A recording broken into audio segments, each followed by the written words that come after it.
Assalamualaikum sahabat Driva TV. Bagaimana kabarnya hari ini? Semoga selalu dalam lindungan Allah ya. Sebelumnya saya mengucapkan terima kasih banyak kepada sahabat Driva TV yang masih setia mensubscribe, like dan komen channel kami ini. Terima kasih banyak ya sekali lagi. Nah, pada video kali ini saya pengen sharing aja ya, sharing tentang kepergian anak saya ya, Muhammad Al-Fatih. Tepatnya itu 3 Syawal atau 4 Lebaran Idul Fitri kemarin ya, tanggal Masehinya itu 4 April 2025. Jadi sekitar baru 2 bulan beberapa minggu ya, 2 mingguan seperti itulah. Nah, jadi kepergian anak saya ini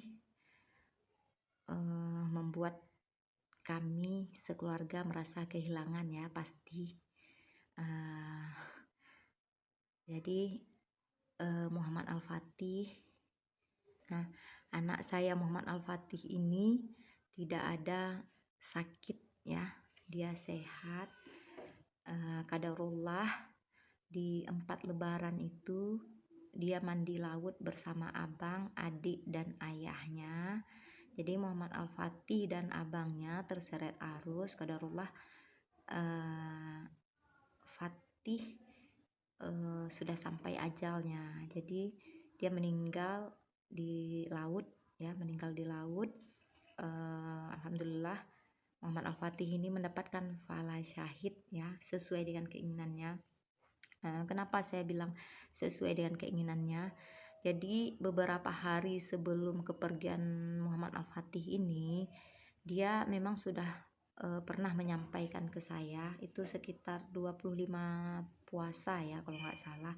Itu memang udah pernah dia bilang seperti ini, bunda gimana caranya supaya bisa mati syahid, katanya seperti itu. Nah, jadi saya waktu itu berpikir dia kan cuma bertanya saja ya, nggak nyangka saya itu memang dia kepengen gitu, kepengen kali dia mendapatkan pahala syahid. Dan saya pun tidak menjelaskan kepada anak saya ini bahwa syahid itu tidak mesti harus berperang ke Palestina, karena Muhammad Al-Fatih ini dia pengen kali syahid seperti anak-anak Palestina. Jadi saat itu saya tidak menjelaskan kepada beliau bahwa syahid itu tidak harus ke Palestina, tapi ada dengan cara tapi bisa juga dengan orang yang terbakar, orang yang tenggelam, orang yang sakit perut gitu ya, tapi nggak saya jelaskan itu. Nah, jadi pas kami pulang kampung kemarin di 2 Lebaran, ternyata Muhammad Al-Fatih anak saya ini ngomong lagi ke ayahnya masalah syahid ini juga. Dia bilang seperti ini ya, apakah jasad orang syahid itu bisa dimakan cacing, katanya. Mungkin itulah saking kepengennya anak saya ini syahid ya, Allah kabulkan, alhamdulillah dia meninggal syahid ya, alhamdulillah dapat pahala syahid. Nah, jadi sebetulnya kami shock juga ya, karena anak kami ini tidak sakit. Cuman alhamdulillahnya saya waktu sebelum kepergian anak saya ini, memang di bulan puasa itu saya banyak sekali mendengarkan ceramah tentang sabar. Nah, jadi setelah saya banyak mendengarkan tentang ceramah sabar itu, jadi pas kejadian di saya mendapat kabar waktu itu saya nggak ikut mandi dengan anak saya ke laut, saya nggak ikut. Jadi saya dikabari itu melalui telepon. Ketika saya mendengarkan kabar dari telepon itu, saya shock ya, saya berteriak memanggil mama ya, memanggil mama saya. Jadi saya berteriak di sini bukan berteriak saya marah, tidak, meratap juga tidak, tapi saya shock dan saya berteriak memanggil mama ya, manggil mama.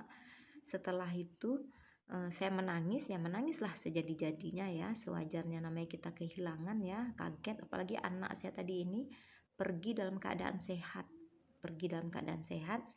tiba-tiba baru 1 jam kepergiannya, karena pergi jam 7 pagi itu ya, pergiannya itu jam 8 lewat lah, saya mendapat kabar anak saya sudah tidak ada lagi. Nah, jadi alhamdulillahnya uh, cuman hitungan menit itu saya kayak lost control seperti itu ya, lost control. Hitungan menit saya langsung teringat ceramah. Saya ingat ceramah yang pernah saya dengar itu, katanya sabar itu bukan setelah sehari, 2 hari, seminggu, 2 minggu, sebulan, 2 bulan, atau setahun, 2 tahun kepergian misalnya orang yang kita cintai kita baru ikhlas. Bukan itu yang dinamakan sabar katanya ya. Jadi sabar itu ketika dihentakan pertama, ketika di pukulan pertama ya. Nah, jadi ketika saya mengingat itu memang alhamdulillah ya Allah, saya bersyukur sampai saat ini itu saya dikasih kesadaran sehingga saya cepat sadarnya. Saya langsung melafazkan pada saat itu. Saya lafazkan inna lillahi wa inna ilaihi rojiun. Ya Allah, saya ridho atas ketetapanmu ini ya Allah. Berilah hamba kekuatan dan kesabaran ya Allah. Saya bilang seperti itu. Dan saya alhamdulillah juga sempat mengucapkan alhamdulillah ala kulli hal. Nah, memang setelah saya lafazkan itu dada saya ini terasa lapang walaupun sedihnya nggak hilang ya. Nah, mungkin itulah the power of keriduan mungkin ya. Jadi saya lapang, saya menangis seperti layaknya orang kehilangan. Alhamdulillah saya tidak meratap, tidak tidak misalnya kayak marah gitu, enggak. Alhamdulillah. Nah, jadi setelah itu alhamdulillah memang Allah kasih kekuatan ya. Allah kasih kekuatan sama saya sehingga saya walaupun saya sedih, walaupun saya hancur kali rasanya, saya shock kali mendengarkan anak kesayangan lah, namanya anak ya, yang kita kandung, yang kita susui, yang kita lahirkan ya. Sakit kali rasanya ketika mendengar dia sudah tidak ada lagi.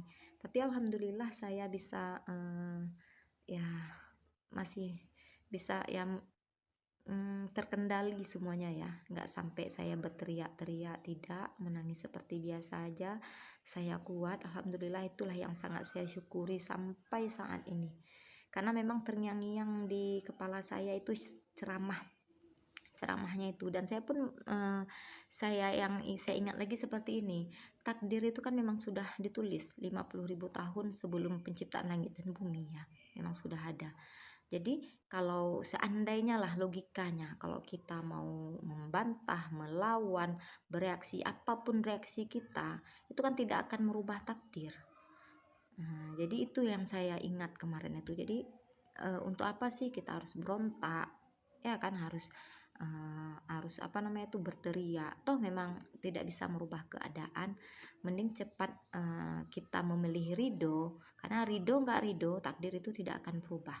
Cuman kelebihannya ketika kita ridho, kita lapang, jadi Allah memberikan kita pahala sabar ya. Nah, jadi setelah itu alhamdulillah setelah kepergian Bang Patih sekitar 5 hari itu kami langsung balik ke tempat kami tinggal ya, di kota Subul Salam, karena kemarin kejadiannya itu di kampung ya, kampung saya sama dua. Jadi sampai di Subul Salam itu sebetulnya saya itu nggak kuat ya. Kenapa? Karena di rumah kami ini, di Subul Salam ini, yang paling banyak kenangannya. Karena kami kan tinggal di sini ya, jadi di sini paling banyak kenangannya. Di sini pun ada barang-barangnya seperti mainan, bajunya, bukunya, belum lagi kamarnya, melihat tempat tidurnya, melihat lemarinya itu ya rasanya gimana ya? Hancur, memang hancur kali rasanya hati ini. Cuman alhamdulillahnya saya kuat. Alhamdulillahnya Allah kasih saya ketegaran, Allah kasih saya kekuatan ya. Karena memang harus, yang perlu kita ingat lagi, memang Ya takdir Allah itu semua baik, nggak ada yang baik ya. Jadi terlalu baiklah takdir Allah itu kalau untuk kita curigai ya, karena hidup berat yang kita jalani ini takdir terbaik Allah yang Allah sudah tulis untuk kita jalani. Nah, jadi kita ikuti saja. Jadi saya pun alhamdulillah ikhlas melepaskan anak saya. Saya sudah ridho karena ini memang takdir Allah. Sudah memang janji anak saya itu di umur segitu dia pergi, memang sudah janjinya. Jadi saya pun berpositif thinking. Mungkin Allah menjawab doa-doa saya selama ini. Karena selama ini kan setiap berdoa, kalau saya setiap berdoa itu saya meminta kepada Allah, ya Allah, masukkanlah hamba ke surgamu ya Allah. Mungkin bisa jadi Allah menjawab doa saya ini. Allah nanti insya Allah mungkin memasukkan saya ke surga lewat anak saya ini, lewat Muhammad Al-Fatih. Jadi Muhammad Al-Fatih inilah tiket saya dan suami nanti ke surga, insya Allah. Dan saya pun juga kalau berdoa itu sering saya minta sama Allah setelah sholat itu, ya Allah berilah hamba kesabaran, ya Allah berilah hamba kesabaran. Nah inilah dia, Allah juga jawab. Allah kasih saya ujian ini, saya mampu nggak bersabar, karena saya kan nggak tahu saya bisa sabar atau enggak kalau tidak ada ujiannya. Nah saya positive thinking aja seperti itu ya. Jadi supaya saya tenang, saya juga mengingatnya seperti ini, anak saya ini belum balik, insya Allah dia tidak dihisap. Nah, jadi dia pun sekarang sudah senang, sudah tenang, sudah bahagia di taman-taman surga, sudah dijaga Nabi Ibrahim, dia sudah ada bersama Nabi Ibrahim di langit ketujuh. Jadi dia sudah tidak capek-capek lagi di dunia ini, dia mungkin capek, apalagi kalau di rumah mungkin dia entah dibully, entah dia nanti bertengkar sama abangnya. Nah, capek dia pergi sekolah, capek dia mungkin nanti entah membantu orang tua di rumah. Jadi kalau di sana kan dia sudah tenang, dia sudah bahagia. Itu yang membuat saya tenang, itu juga yang membuat saya bahagia. Nah, karena dia di sana udah bahagia. Orang tua mana sih yang nggak bahagia? Orang tua mana sih yang nggak senang melihat anaknya bahagia? Nah, saya jadi mikirnya ke situ saja supaya saya tenang ya. Kalau dikatakan rindu pasti ya Bunda ya, pasti kita rindu kali. Apalagi kayak Muhammad Al-Fatih ini memang anak yang sangat luar biasa mutuahnya ya. Maksudnya mutuah di sini adalah baik budi. Dia patuh, kalau kami marah itu dia nggak melawan. Walaupun umurnya singkat ya 9 tahun, itu dia sudah sempat berbakti, alhamdulillah sempat berbakti kepada orang tuanya. Dia kalau di rumah itu sebelum pergi sekolah itu dia sempat subuh-subuh itu membantu saya masak, menyediakan apa-apa yang saya perlu, membuatkan bontot. Mungkin kalau orang tua ya menyiapkan bontot untuk anaknya, bekal ya, bekal makanan untuk anaknya. Tapi kalau saya malah sebaliknya ya, anak saya Muhammad Al-Fatih ini yang menyiapkan bekal nasi saya itu untuk saya ke sekolah. Nanti botol minum saya diisinya, botol minum abangnya, botol minum adiknya. Alhamdulillah, pokoknya dia membantu lah, banyak kali membantu, sudah banyak kali dia membantu saya. Belum lagi apa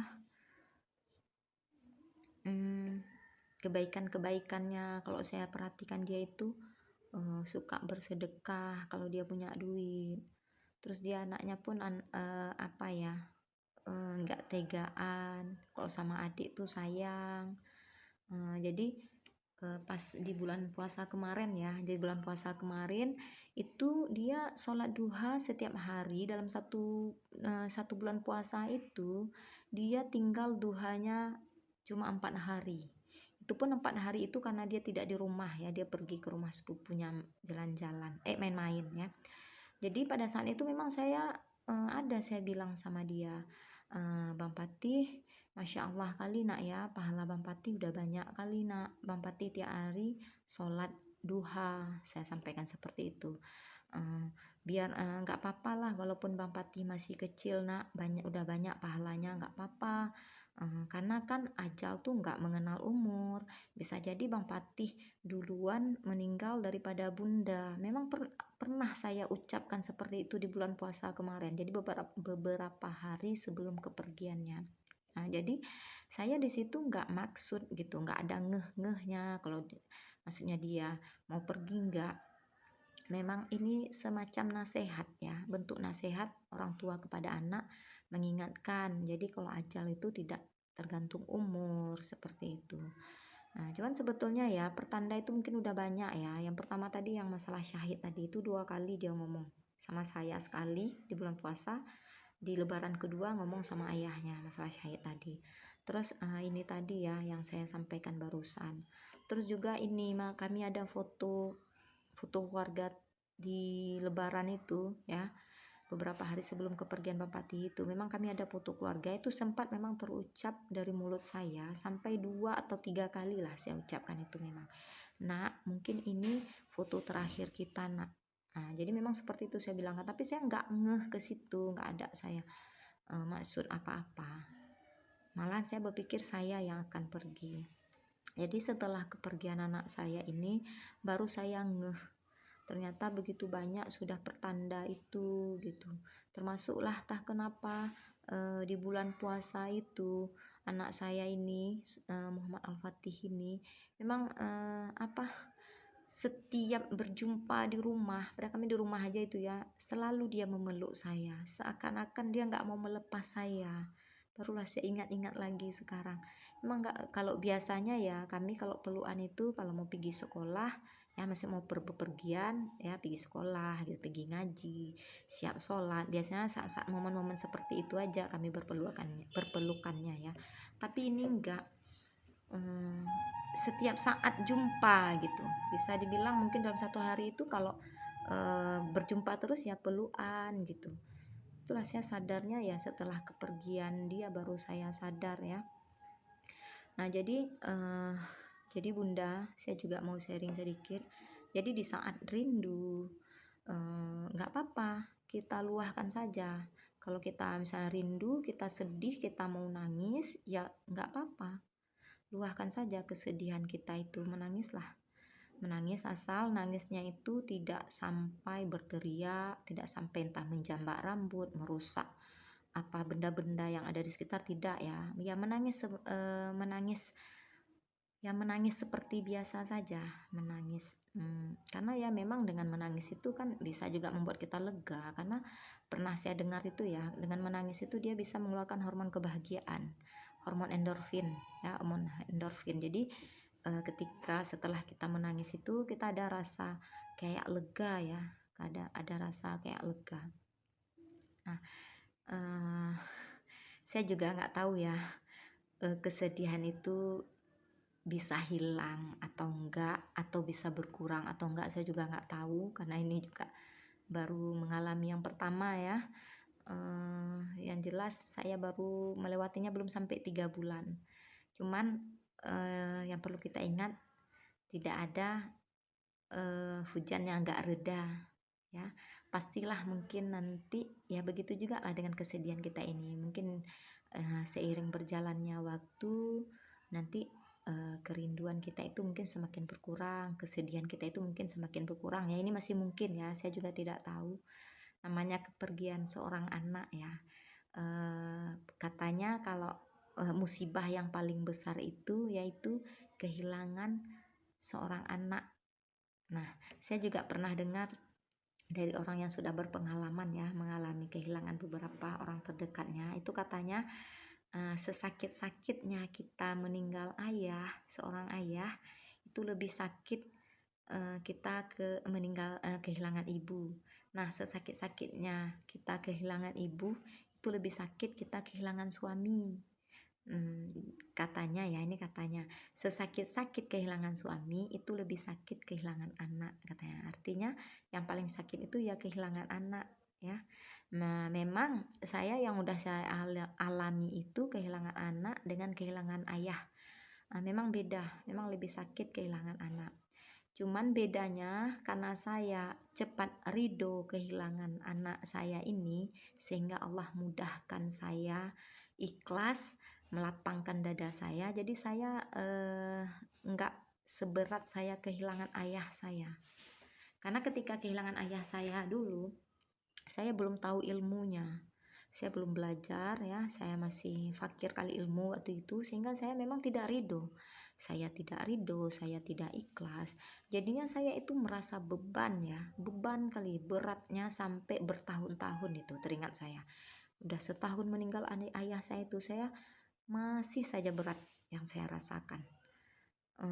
Ketika kehilangan ayah saya itu, di seminggu kehilangannya itu mungkin saya belum bisa tersenyum itu. Cuma bedanya ketika udah kehilangan anak saya ini, karena alhamdulillah saya cepat ridho, Allah kasih kemudahan, Allah kasih kemudahan ke saya. Jadi sehari, 2 hari, 3 hari gitu ya saya udah bisa seperti, maksudnya bukan seperti biasa, saya sudah bisa tersenyum. Kalau memang ada hal yang lucu saya bisa ketawa ya. Bukan berarti saya nggak sedih, saya sedih, malah lebih sedih ya sebetulnya dari ketika saya mengalami kehilangan ayah saya tadi. Cuman itulah mungkin kelebihannya tadi karena saya cepat ridho. Alhamdulillah Allah mudahkan.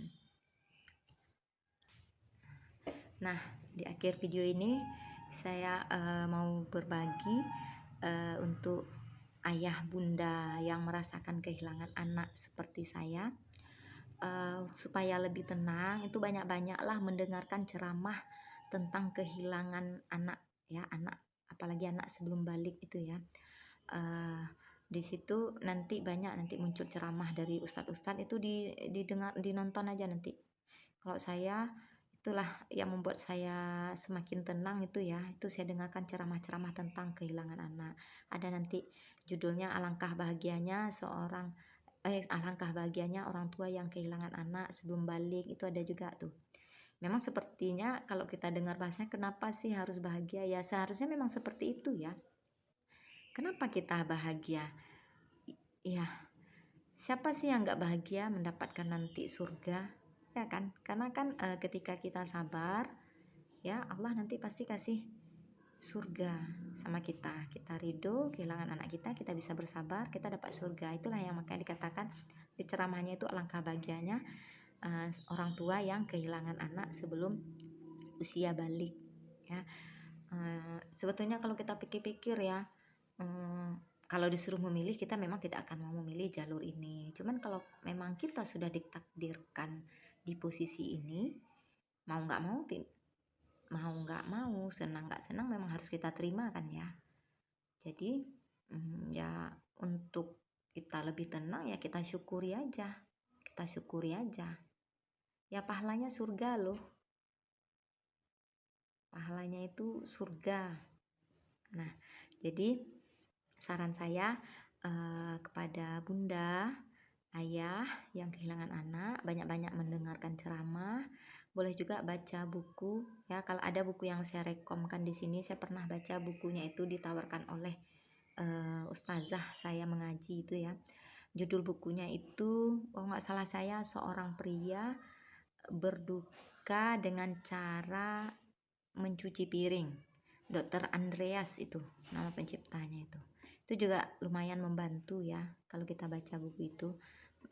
Di situ memang disarankan ketika kita berduka janganlah kita menangis, salah satunya itu ya. Memang membantu juga sih. Saya pernah baca buku itu sampai tamat, alhamdulillah. Kayaknya setelah baca buku, dalam masa saya baca buku itu kayaknya seminggu saya nggak menangis itu. Biasanya itu tiada hari tanpa menangis.